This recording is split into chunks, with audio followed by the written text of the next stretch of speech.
ఇప్పటికైనా గుర్తు తెచ్చుకోండి. మిమ్మల్ని ప్రజలు అసహించుకుంటున్నారు.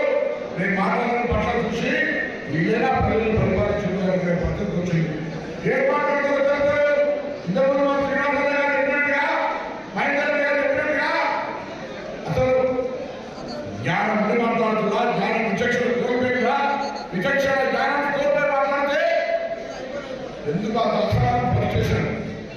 నేను ఇలా పార్టీ కార్యకర్తగా అంచెలు ఇక్కడికి వచ్చిన పార్టీలో ప్రజాస్వామ్యాన్ని కాపాడాలనుకున్నాం అందరం కూడా.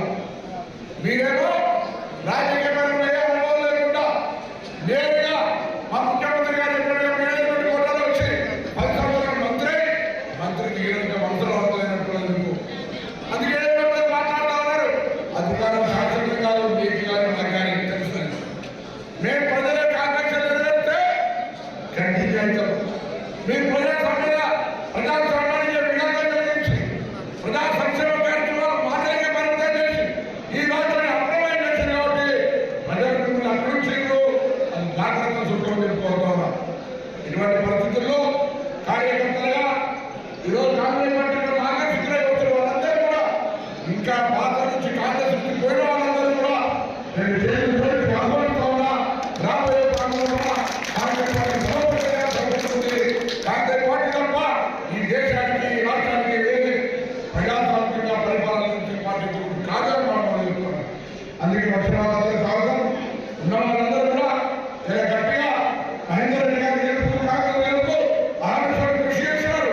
కానీ ఇక్కడ ఉన్నటువంటి కారణాలు కావచ్చు, లేదా ఉన్నటువంటి పరిస్థితులలో ఓడిపోయినప్పుడు కూడా శాసనసభ్యుడిగా ఆయన ఏం చేసిండో అందరికీ కూడా మహేందర్ రెడ్డి గారు కాంగ్రెస్ పార్టీ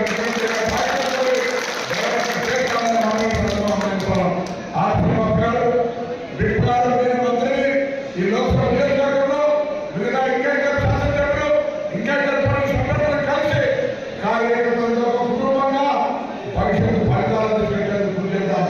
అవి స్థానిక సంస్థలు కావచ్చు, మున్సిపాలిటీలు కావచ్చు, సహకార ఎన్నికలు కావచ్చు, పార్లమెంట్ ఎన్నికలు కావచ్చు, ప్రతి ఎన్నికలకు అందరూ కూడా కష్టపడి ఫలితాలు తెచ్చుకుందామని మనం నిర్ణయిస్తున్నాం. మీ ప్రేమ అభిమానానికి ధన్యవాదాలు. నేను ఆనంద కార్యకర్తగా ఒక ఎన్ఎస్ఏ గారిగా ఉత్తరాలు ప్రారంభిస్తే నాకు చైర్మన్ వచ్చిన, ఎంపీ వచ్చిన, ఎంపీ ఓడిపోయిన తర్వాత కాంగ్రెస్ పార్టీ ప్రెసిడెంట్ గా వచ్చిన, దాని కొడుకోలో కూడా అక్రమాలకు సంబంధించిన అంశాలు వచ్చిన అనేక సందర్భాలు జరిగిన తెలంగాణ రాష్ట్ర ప్రభుత్వ మంత్రిగా మీ బిడ్డగా మీతో కలిసి ప్రెసిడెంట్ వాళ్ళు ఇక్కడికి వచ్చిన చక్రవర్తి గారు కావచ్చు, చాలా మంత్రులు రాజేంద్ర గారు కావచ్చు, అందరూ కూడా కలిసి చదువుకున్నటువంటి వాళ్ళు తప్పకుండా ఆ విధంగా కార్యక్రమం తీసుకోవడం.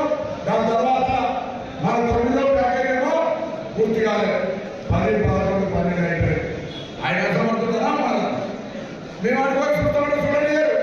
అటువంటి ప్రాజెక్టులు కాంగ్రెస్ పార్టీ త్వరలో పనులు పూర్తి చేసే చర్యలు తీసుకుంది. ముఖ్యమంత్రి గారు లేదా మహేందర్ రెడ్డి గారు, ఆదిశ్రీనివాస్ గారు, నేను అందరం మాట్లాడి అప్రమాణం కావచ్చు, కరికొండ కావచ్చు, దాని తర్వాత గౌరవ కావచ్చు, ఈ యొక్క ప్రాజెక్టులను పూర్తికి సంబంధించి హామీ తీసుకున్నాం. ఆనాడు ముఖ్యమంత్రి ఆ సమస్య నాకు అవగాహన ఉంది, మనమే ప్రిన్స్పెక్షన్ చేస్తుంది కదా, బరాబర్ చేసుకోవాలని మాట చెప్పిండ్రు. తప్పకుండా ఆ ప్రాజెక్టు పూర్తి చేసే బాధ్యత బాధ్యత వేస్తూ మరొకసారి మీ అందరికీ